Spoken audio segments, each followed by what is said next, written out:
Nangyari? Sige, ikaw na. Ang nangyari noong... Dito ka po, Nay. Tabi po tayo. Ito po yung reklamo ni Nanay Cording tungkol dun sa mga doktor na taga Tarlac na umakyat daw dito. Kailan po umakyat? Last September. Ano pong nangyari, Nanay? Mangyari kasi, hindi man ako ang kinontak nila, kundi yung apo ko. Nang kumuha ng mga guide, pinaangat yung kanilang bag para ihatid sa Tarlac. Napakabigat. Sa totoo na sa 50 kilos, halos hindi na makaangat ang mga guide. Opo. Tapos, umuwi ang mga mountaineer, umangal, kaya hindi nga sila pinakain. May ibibigay na sana doon na pagkain, walang kanin. Kakainin ba ito sa mga tao dito? Opo. Kaya nasaktan naman kahit ako. Nung bumaba sila, nagpaluto sila sa akin ng manok na halagang ang isa 300. Opo. Ngayon, binayaran ang manok, ang nagluto wala. Opo. Nang lumapit ako para kunin yung kasirola, nag-usap na kami. Ay bakit diniretso niya ako nga hindi na kami babalik? Kayo po yung sinabihan ng ganun? Ako mismo, hindi na kami babalik. Maapektuhan ka dahil sa kamahal sa inyong mga porter. Opo. Bakit naghingi sa amin ng tig 1,004? Hindi ako kumikibo. Pinatapos ko siya pagsalita. Nung matapos na, sinabi ko siya, nag-usap tayo ngayon, ibig sabihin buhay ako kami. Opo. Hindi kami umaasa sa iyo kung ikaw hindi nababalik. Naghintay lang kami kung may aakyat, yan, saluin namin para maihati doon sa Tarlac. Opo. Pero sabihin mong maapektuhan kami, nabubuhay kami ilang taon nang hindi kayo nagbalik. Yan ay mga kasamaan ni Dr. Alex Go. Pero si Dr. Alex Go, hindi bumalik. Siya lang. Kasama ang sinakyan pa nila, bawal yun. Yung rescue nga sasakyan. Opo. Hindi tama yun. Ako doon tutol na nga ako, hindi lang ako kumikibo dahil wala sa akin ang karapatan na magtuklas noon, magsaway. Opo. Nga hindi dapat sakyan sa mga pribado nga business. Isang guide, hindi pa binayaran yung... Ang isang guide nga si Elizabeth, babae Kling, hindi binayaran, kawawa. May anak pa naman siyang hydrocephalus. Opo. Dapat kailangan mabayaran para maibuhay at patuloy pang medication hanggang ngayon. Yung may hydrocephalus po, yun po yung pinagdala rin po nila ng gamit. Oo, nagdala rin. Tapos hindi binayaran. Kahit 100 piso na lang, naging kawawa nga eh. Para ba sa tingin ko, may pagka-igwalada, mapang-aping uri, mga lahing Kastila. Opo. Alin yung mga mahirap nga dapat tulungan, ginawa nila na inaapi ito. Sinamantalahan. Okay lang po. Kaya Thank you. nasaktan din ako noong panahon na yon. Opo. Kung tutuusin ko, hindi dapat silang pumunta dito nga hindi magdaan sa akin. Pero nandiyon na yon, wala na lang ako. Parang pinabayaan ko. Pero itong pagkakamali, yan sabihin ko sa inyo dong, pag bumalik siya dito, ako na ang karap niya. Opo. Hindi ako kumikibo noon, dahil hindi akong kausap. Ang sagot ko lang, sino bang kausap mo? Sabi niya, iyong apo mo. Ay, bakit hindi siya ang harapin? Opo, Bakit tama. dito ka sa akin? Hindi malulutas yung problema mo. Tama po. Kung yung ibinigay mo nga 1,004, kung pagtutusin, kulang pa. Ang hindi mo magpakain sa mga porter mo nga ang bigat ng dala, yan sinalbahe nga tao. Ang tingin mo sa mga tao dito, parang aso.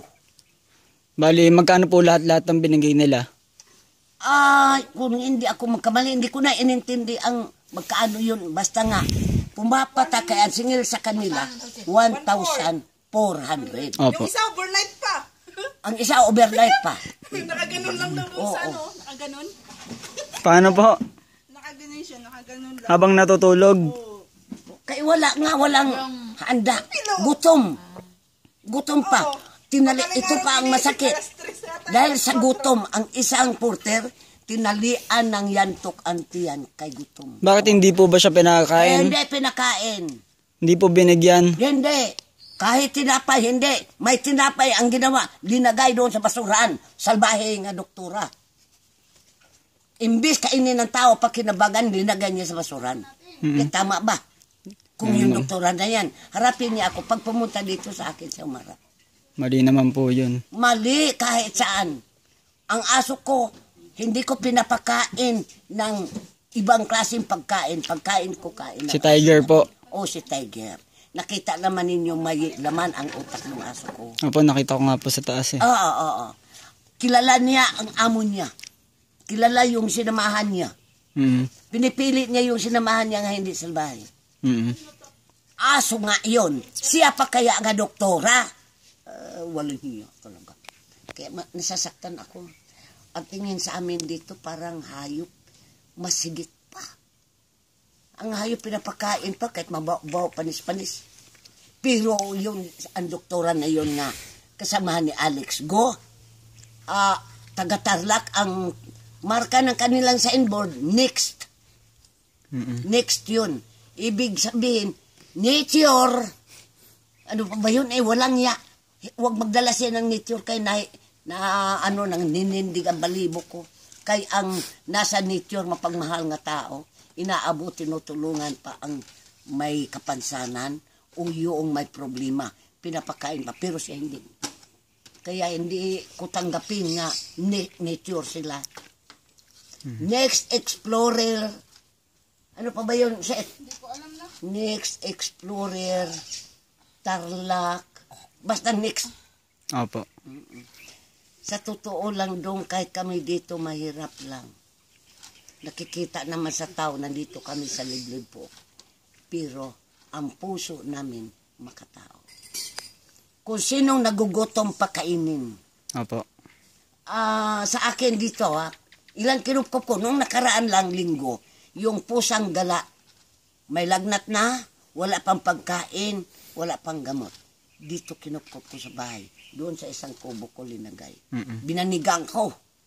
Hindi nga namin kilala. Siya pa kayang napakinabangan niya. Walang niya talaga. Iwan ko lang ba? Kaya sa akin dito mamalagi kami. Iniisip ko, nga ang nalalabi natin buhay, iukol na lang natin sa pagmahal sa tao. Opo. Kung wala, ay bigyan. Ang mayroon, ay bahala na magbigay ka. Nasa iyo yun. Opo. Kami dito nabubuhay sa donation. Di ba kapon? Opo. Binigay mo kami donation. Donation, nabubuhay kami. Opo. Nakakain din kami ng tinapay. Lahat ng pagkain doon sa mga taong pangkaraniwan, yan ang nakakain namin. Kaya kung sakali man mayroong mag-argabyo sa kapwa namin, nasasaktan kami. Ayaw kong ganun. Sa totoo lang, kami mahirap.